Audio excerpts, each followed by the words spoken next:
Court ಈ ಡ್ರಾಮಾಗೆ ಅವಕಾಶ ನೀಡಬಾರ್ದು ಅಂತ ಮನವಿ ಮಾಡ್ತೀನಿ. ಹಾಗೇನಾದ್ರೂ ನನ್ನ ಪತ್ನಿ ಕುಟುಂಬದವರಿಂದ ಕಿರುಕುಳ ಹಾಗೂ ಸುಲಿಗೆ ಮುಂದುವರೆದಲ್ಲಿ ನನ್ನ ವೃದ್ಧ ಪೋಷಕರಿಗೆ ದಯಾಮರಣ ಪಡೆಯಲು ಕೋರ್ಟ್ಗೆ ಮನವಿ ಮಾಡಬೇಕು. ಈ ದೇಶದ ಎಲ್ಲಾ ಪೋಷಕರು ಮತ್ತು ಗಂಡಂದಿರನ್ನು ಸಾಯಿಸುವ ಮೂಲಕ ದೇಶದ ನ್ಯಾಯ ವ್ಯವಸ್ಥೆಯನ್ನ ಕಪ್ಪು ಯುಗದಲ್ಲಿ ಸೃಷ್ಟಿಸಬೇಕು. ಉತ್ತರ ಪ್ರದೇಶದ 34 ವರ್ಷದ ವ್ಯಕ್ತಿ ಅತುಲ್ ಸುಭಾಷ್ ಆತ್ಮಹತ್ಯೆ ರಾಷ್ಟ್ರ ಮಟ್ಟದಲ್ಲಿ ಚರ್ಚೆ ಆಗ್ತಾ ಇದೆ, ಸುದ್ದಿ ಆಗ್ತಾ ಇದೆ. ಅದಕ್ಕೆ ಕಾರಣ ನಮ್ಮ ಸಮಾಜದಲ್ಲಿರುವಂತಹ ನ್ಯಾಯಾಂಗ ವ್ಯವಸ್ಥೆ, ಹೆಂಡತಿ ಮತ್ತು ಅವನ ಮನೆಯವರ ಕಿರುಕುಳ, ಎಲ್ಲಕ್ಕಿಂತ ಮುಖ್ಯವಾಗಿ ಅವನು ತನ್ನ ಮಗನ ಮೇಲಿಟ್ಟಿರುವ ಪ್ರೀತಿ ಬಗ್ಗೆ ಚರ್ಚೆ ಆಗ್ತಾ ಇದೆ. ಹೆಂಡತಿ ಕೊಡ್ತಾ ಇದ್ದ ಮೆಂಟಲ್ ಟಾರ್ಚರ್ನ ತಡೆಯಕ್ಕಾಗದೆ 24 ಪೇಜ್ ಡೆತ್ ನೋಟ್ ಬರೆದಿಟ್ಟು ಆತ ಜಸ್ಟಿಸ್ ಇಸ್ ಡ್ಯೂ ಅನ್ನುವಂತಹ ಒಂದು ಪೇಪರ್ ಅನ್ನ ಬರೆದು ಅದನ್ನ ತನ್ನ ಟೀ ಶರ್ಟ್ ಮೇಲೆ ಅಂಟಿಸ್ಕೊಂಡು ಸಾವು ಕಂಡಿದ್ದ. ಸಾವಾಗ ಮುಂಚೆನೆ ಕೂತ್ಕೊಂಡು 1 ಅವರ್ ಕಾಲ ಒಂದು ವಿಡಿಯೋನ್ ಮಾಡ್ತಾನೆ. ಆ ವಿಡಿಯೋ ರೆಕಾರ್ಡ್ ಮಾಡಿ ಅದೆಲ್ಲಾ ಕಡೆಗೂ ವೈರಲ್ ಆಗೋ ರೀತಿ ವ್ಯವಸ್ಥೆಯನ್ನು ಮಾಡ್ತಾನೆ. ಎಲ್ಲವನ್ನೂ ಕೂಡ ಆತ ಕಂಪ್ಲೀಟ್ ಆಗಿ ಎಕ್ಸ್ಪ್ಲೇನ್ ಮಾಡಿದ್ದಾನೆ. ಸಾವು ಕಂಡಿರುವ ಅತುಲ್ ಸುಭಾಷ್ ಉತ್ತರ ಪ್ರದೇಶದವನಾಗಿದ್ರು, ಬೆಂಗಳೂರಿನಲ್ಲೇ ನೆಲೆಸಿದ್ದ. ಅದಕ್ಕಾಗಿ ನಮ್ಮ ರಾಜ್ಯದವರು ಈ ಒಂದು ಪ್ರಕರಣವನ್ನ ಸುದ್ದಿಯಾಗಿ ತಗೋಬೇಕು.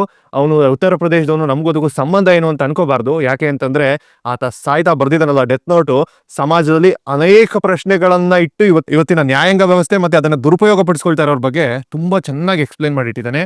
ತುಂಬಾ ದೊಡ್ಡ ಇಶ್ಯೂಸ್ ನ ದೊಡ್ಡ ಪಾಯಿಂಟ್ಸ್ ನ ರೈಸ್ ಮಾಡಿದ್ದಾನೆ. ವ್ಯಕ್ತಿ ಏನೋ ಸತ್ತೋದ, ಸಾಯ್ತಾ ಸಮಾಜಕ್ಕೆ ಒಂದಷ್ಟು ಪ್ರಶ್ನೆಗಳನ್ನಿಟ್ಟು ಇವತ್ತಿನ ನ್ಯಾಯಾಂಗ ವ್ಯವಸ್ಥೆ ಅವನ ಮಾತನ್ನ ಸೀರಿಯಸ್ ಆಗಿ ತಗೊಳುತ್ತಾ ಅನ್ನೋದೇ ಇವತ್ತಿನ ವಿಡಿಯೋ ಟಾಪಿಕ್. ಅವನಿಟ್ಟಿರೋ ಪ್ರಶ್ನೆ ಆದ್ರೂ ಏನು, ಅವನ ಆಸೆಗಳೇನು, ಅವನ ಮಗು ಬಗ್ಗೆ ಬರೆದಿರೋ ಪಾಯಿಂಟ್ ಬಗ್ಗೆ ಹೇಳ್ತೀನಿ. It's really heart breaking story.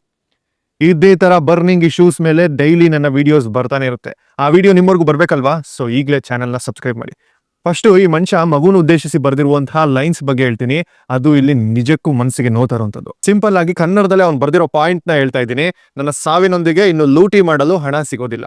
ಈಗ ಅವರೆಲ್ಲರೂ ನನ್ನ ಕೇಸ್ನಲ್ಲಿ ಸತ್ಯ ನೋಡಲು ಆರಂಭ ಮಾಡ್ತಿದ್ದಾರೆ.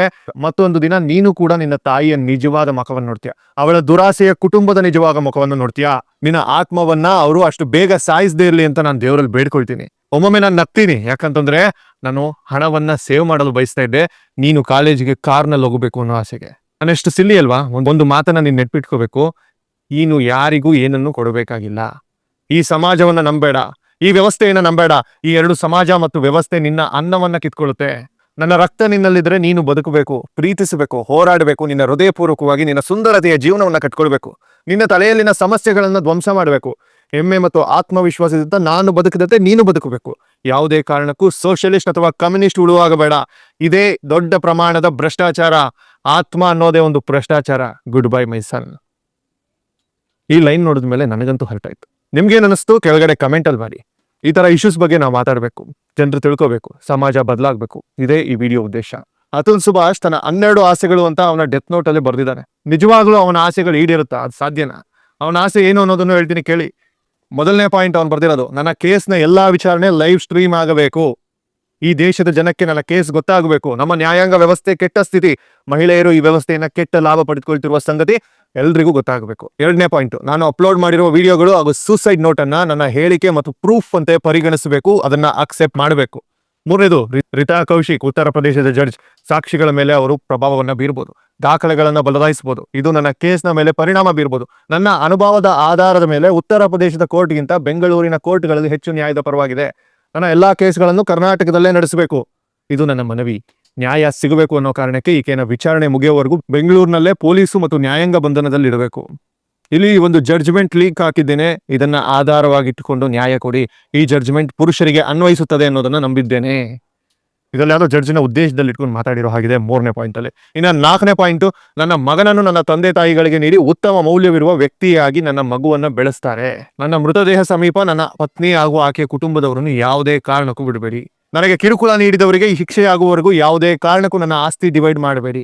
ಹಾಗೇನಾದ್ರೂ ಕೋರ್ಟು ಈ ಭ್ರಷ್ಟ ಜಡ್ಜು ನನ್ನ ಪತ್ನಿ ಹಾಗೂ ಆಕೆಯ ಕುಟುಂಬದವರೇನಾದ್ರೂ ನಿರಪರಾಧಿ ಅಂತ ಆದೇಶ ನೀಡಿದ್ದಲ್ಲಿ ಕೋರ್ಟ್ನ ಒಳಗಡೆ ಇರೋ ಚರಂಡಿ ಬಳಿ ನನ್ನ ಆಸ್ತಿಯನ್ನ ಎಸಿರಿ.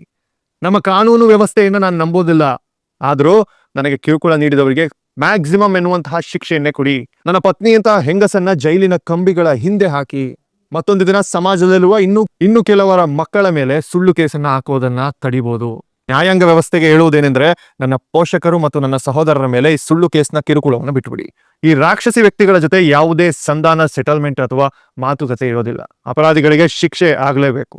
ಶಿಕ್ಷೆಯಿಂದ ಪಾರಾಗಲು ಮೈ ವೈಫ್ ಅಂದ್ರೆ ನೈಫ್ ಕತ್ತಿ ಎನ್ನುವಂತಹ ಪದವನ್ನು ಉಪಯೋಗಿಸಿ ಯಾವುದೇ ಕಾರಣಕ್ಕೂ ಕೇಸನ್ನ ವಾಪಸ್ ಪಡೆದುಕೊಳ್ಳುವ ಅವಕಾಶ ನೀಡಬಾರದು. ಎಲ್ಲಿವರೆಗೆ ಅಂದ್ರೆ ಕನಿಷ್ಠ ಆಕೆ ಸಾರ್ವಜನಿಕವಾಗಿ ನಾನು ಹಾಕಿದ ಸುಳ್ಳು ಕೇಸ್ ಅಂತ ಒಪ್ಕೊಳ್ಳೋವರೆಗೂ. 11ನೇ ಪಾಯಿಂಟ್ ಅಲ್ಲಿ ವ್ಯಕ್ತಿ ತುಂಬಾ ಇಂಪಾರ್ಟೆಂಟ್ ಆಗಿರೋ ಪಾಯಿಂಟ್ ಅನ್ನು ಹೇಳಿದಾನೆ. ನನ್ನ ಅಂದಾಜೇನು ಅಂತಂದ್ರೆ ನನ್ನ ಪತ್ನಿ ಈಗ ನನ್ನ ಮಗನನ್ನು ಕೋರ್ಟ್ಗೆ ಕರೆತಂದು ಸಿಂಪತಿ ಗಿಟ್ಟಿಸಿಕೊಳ್ಳಲು ಆರಂಭಿಸ್ತಾಳೆ. ಇದನ್ನ ಹಿಂದೆ ಯಾಕೆ ಮಾಡಲಿಲ್ಲ? ಯಾಕಂತಂದ್ರೆ ನಾನು ನನ್ನ ಮಗುವನ್ನ ನೋಡಬಾರ್ದು ಅನ್ನೋ ಕಾರಣಕ್ಕೆ. ಹಿಂದೆ ಹಾಕಿದ್ರಲ್ಲ ಕೇಸು, ಆ ಕೇಸ್ನಲ್ಲಿ ಆತ ಆ ಮಗನನ್ನು ನೋಡಬಾರ್ದು ಅನ್ನೋ ಕಾರಣಕ್ಕೆ ಈಕೆ ಈ ರೀತಿ ಕೆಲಸ ಮಾಡಿದ್ಲು ಅಂತ. ಕೋರ್ಟು ಈ ಡ್ರಾಮಾಗೆ ಅವಕಾಶ ನೀಡಬಾರ್ದು ಅಂತ ಮನವಿ ಮಾಡ್ತೀನಿ. ಹಾಗೆ ಏನಾದ್ರೂ ನನ್ನ ಪತ್ನಿ ಕುಟುಂಬದವರಿಂದ ಕಿರುಕುಳ ಹಾಗೂ ಸುಲಿಗೆ ಮುಂದುವರೆದಲ್ಲಿ ನನ್ನ ವೃದ್ಧ ಪೋಷಕರಿಗೆ ದಯಾಮರಣ ಪಡೆಯಲು ಕೋರ್ಟ್ಗೆ ಮನವಿ ಮಾಡಬೇಕು. ಈ ದೇಶದ ಎಲ್ಲಾ ಪೋಷಕರು ಮತ್ತು ಗಂಡಂದಿರನ್ನು ಸಾಯಿಸುವ ಮೂಲಕ ದೇಶದ ನ್ಯಾಯ ವ್ಯವಸ್ಥೆಯನ್ನ ಕಪ್ಪು ಯುಗದಲ್ಲಿ ಸೃಷ್ಟಿಸಬೇಕು. ನಿಜವಾಗ್ಲೂ ಈ ತರ ಸಿಚುವೇಶನ್ ಯಾರಿಗೂ ಬರಬಾರ್ದು ಅನಿಸ್ತಾ ಇದೆ ಇಷ್ಟು ಪಾಯಿಂಟ್ಸ್ ಗಳನ್ನು ನೋಡಿದ್ರೆ. ಇದ್ರ ಬಗ್ಗೆ ನನ್ನ ಒಪಿನಿಯನ್ ಹೇಳಲ್ಲ, ಯಾಕಂತಂದ್ರೆ ಆ ವ್ಯಕ್ತಿ ಕೇಳಿರೋ ಎಲ್ಲಾ ಪಾಯಿಂಟ್ಸ್ ಕೂಡ ಸರಿಯಾಗಿದೆ ಅಂತಾನೆ ನನಗೂ ಅನಿಸ್ತಾ ಇದೆ. ನ್ಯಾಯಾಲಯ ಆಗ್ಲಿ ಸಮಾಜ ಆಗ್ಲಿ ಇದನ್ನ ಅಕ್ಸೆಪ್ಟ್ ಮಾಡುತ್ತಾ ನಿಮ್ಗೆ ಏನ್ ಅನ್ಸುತ್ತೆ ಅನ್ನೋದನ್ನ ಕೆಳಗಡೆ ಕಮೆಂಟ್ ಅಲ್ಲಿ ಬರೀರಿ. ಅಕಸ್ಮಾತ್ ನಿಮ್ಗೆ ಏನಾದ್ರೂ ಆತ್ಮಹತ್ಯೆ ಆಲೋಚನೆಗಳು ಇದ್ದಲ್ಲಿ ಅಥವಾ ಸ್ನೇಹಿತರ ಬಗ್ಗೆ ಈ ರೀತಿ ಅನುಮಾನ ಇದ್ರೆ, ಅವರ ಮಾರಲ್ ಸಪೋರ್ಟ್ ಅಗತ್ಯವಿದ್ರೆ ನಿಮಗೆ ಸಹಾಯಕ್ಕೆ ಕೆಳಗೆ ಕಾಣಿಸ್ತಾ ಇರುವಂತಹ ಸಂಸ್ಥೆಗಳನ್ನ ಕಾಂಟ್ಯಾಕ್ಟ್ ಮಾಡಿ. ಸ್ನೇಹ ಫೌಂಡೇಶನ್, ಟೆಲಿಮನಸ್ ಅಥವಾ Tata institute of social science ಸಹಾಯವಾಣಿಗಳಿಗೆ ಕರೆ ಮಾಡಿ. ನಿಮಗೆ ಖಂಡಿತವಾಗಿಯೂ ನಿಮ್ಮ ಜೀವನ ನಿಮಗೆ ಮುಖ್ಯ ಆಗಿರಬೇಕು. ಈ ರೀತಿ ಆಲೋಚನೆಯಿಂದ ನೀವು ಹೊರಗೆ ಬರಬೇಕು. ಇದೇ ತರ ಹೆಚ್ಚಿನ ವಿಡಿಯೋಸ್ಗಳಿಗಾಗಿ ಮಾಹಿತಿಗಳಿಗಾಗಿ ನೋಡ್ತಾ ಇರಿ. ಲೈಕ್ ಮಾಡಿ, ಶೇರ್ ಮಾಡಿ, ಸಬ್ಸ್ಕ್ರೈಬ್ ಮಾಡಿ. ನಾನು ವಿಕಾಸ್ ಶಾಸ್ತ್ರಿ, ನಿಮ್ಮ ಧ್ವನಿ. ನಮಸ್ಕಾರ.